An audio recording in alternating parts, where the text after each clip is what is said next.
Sigarilyong tuklaw idineklara ng National Tobacco Administration na illicit tobacco product. Whole of government approach is sinusulong. Detalye ng balitang yan mula kay Radyoman Mike Goyagoy. RMN Live Report! Idineklara ng National Tobacco Administration o NTA na illicit tobacco product ang sigarilyong tuklaw.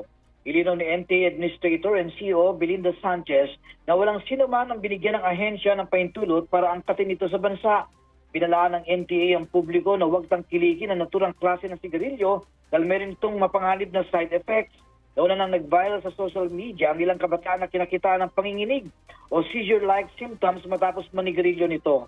Ang tuklaw ay mula sa tabako na tumutubo sa kabundukan ng Hilagang Vietnam at tradisyonal na hinihit-hit gamit ang bamboo bong. Ayon pa sa NTA, ang sigarilyong tuklaw ay mayroong 9% nicotine content kumpara sa ordinaryong sigarilyo na mayroon lamang average na 1-3% at nagtataglay din ito ng synthetic cannabinoids.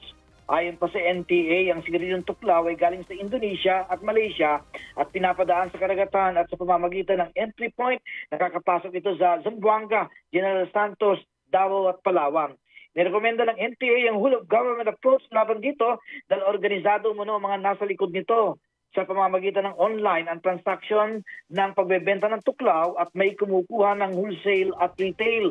Malimit din ay binabahay-bahay o house-to-house ang pagbebenta na naturang uri ng sigarilyo. Kasama mo sa DZXL, RMN Manila.